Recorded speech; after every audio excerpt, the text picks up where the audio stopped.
ततस्तेन प्रधानेन सह आत्मना स्वरूपेण आत्मानं परम ब्रह्म आदि पुरुषम आनंद रूपम. Then with that pradhan, because the pradhan was remaining, so that also has to be merged. So he enters into the Lord along with the pradhan, who is Anand Rupa, he was blissful. Prakritya varnat paratra karnanavshai Mahapurusasya sthita. Says after the covering of Prakriti, then there is Karnanavshai Mahapurush. So he goes into that. So of course there is difference of opinion between him and Jiva Goswami. Jiva Goswami says that he goes to Param Vaikuntha. And that's because it is said Bhagavati Gati. He says he goes to Karnanavshai Mahapurush. Tato avsane anandamaya iti tasmin eva sayujyam prapta. He attains sayujya mukti into Mahapurusha.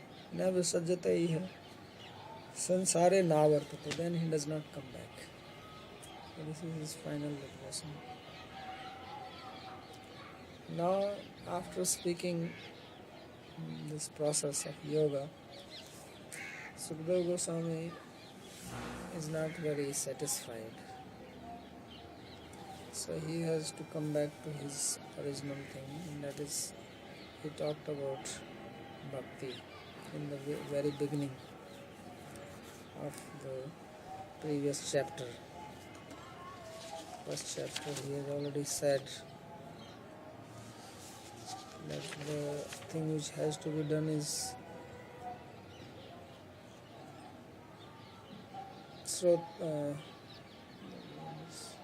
तस्माद् भारत सर्वात्मा भगवान ईश्वरो हरि श्रोतव्य कीर्तितव्यश्च स्मर्तव्यश्च च स्थावरः. Says that therefore everybody has to hear about Lord, chant about Him, and meditate on Him.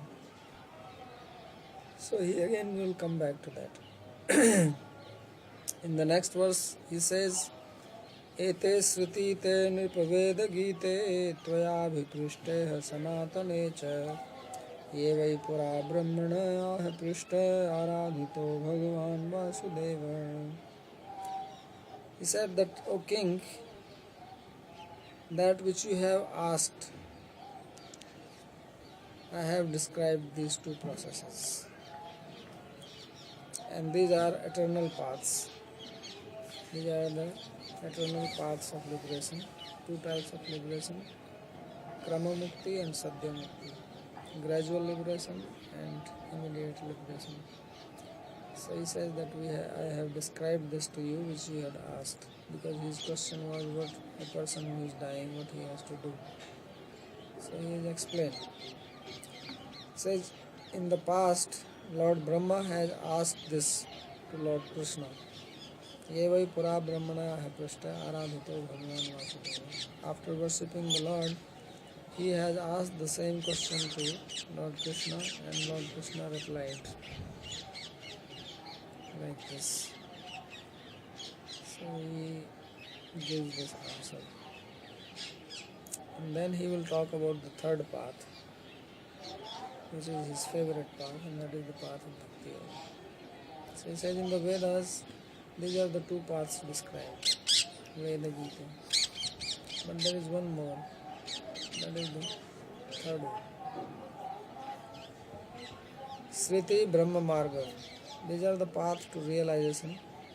Nirbhidya Murdhan Visrujet Param Gataiti Yavat Sadhya Muktir Eka Sriti. The one path was where it was described that one should lift the life air from Muladhara to Swadhisthana to Manipur to Anahat to Visuddhi Chakra, Agya Sahasrara, and then get out of that. That was the one process.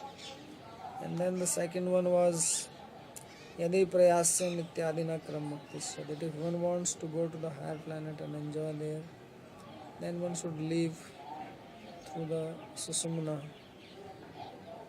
process of Brahmapatha, along with the mind and senses. That was gradual liberation, Ditya Sriti. Ete Sriti Vedena Gitena tu Svotpakshita.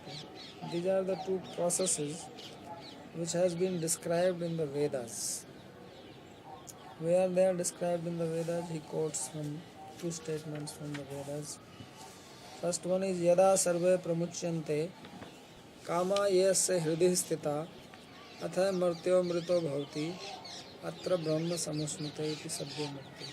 The example of immediate liberation is described in Kathopanishad in the statement that when a person's heart becomes free from all material desires, the desires are lying in the heart, then a person becomes Amrita or immortal and Brahma Samasmrite.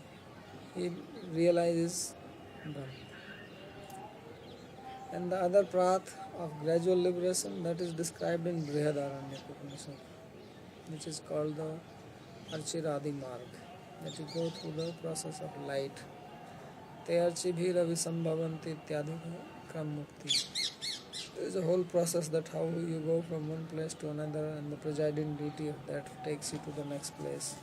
In Gita also Krishna refers to this Krishna Shukla Hi Gati Hi Ete Gati. These are the two processes of dark and light paths. So this path of light, that is the gradual liberation path mentioned in Gita and referred here also from Brihadaranyaka Upanishad. वेदे नैव उक्ता त्वयाभिपृष्टे इति म्रियमाणस्य किं कर्तव्यम् इति प्रश्नः. He says, you had asked me the question, what has to be done by a person who is about to die. So I have explained this to you. And he does not stop there. Usually he should have stopped there, because why he has to say more? But he is not yet satisfied, so he speaks of one more path, and that is the wonderful process. That says, Nahi atonyah siva pantha vistah sansritau iha vasudeve bhagavati bhakti yogo yato bhavet. Simple. He says there is no other auspicious path here for living beings by which one attains Bhakti Yoga to Lord Vasudeva. So these are the two processes which are described, two paths, two highways. But for Bhakti Yoga, he did not use the word that it is a path. He says that is the most auspicious path, that by walking on it you reach Bhakti Yoga. Because in Bhakti Yoga you don't have to go anywhere. Bhakti Yoga is not a path. Path is that which takes you somewhere. And then path remains wherever it is. And you reach to the end of it. But in Bhakti Yoga you don't go anywhere. Because Bhakti Yoga is not something which transports you from one place to another place. You reach Bhakti Yoga, and that's all. That is the end in itself. Where will you go from there? So therefore there are only two paths described, but then he says that the best path is that which leads you to Bhakti Yoga.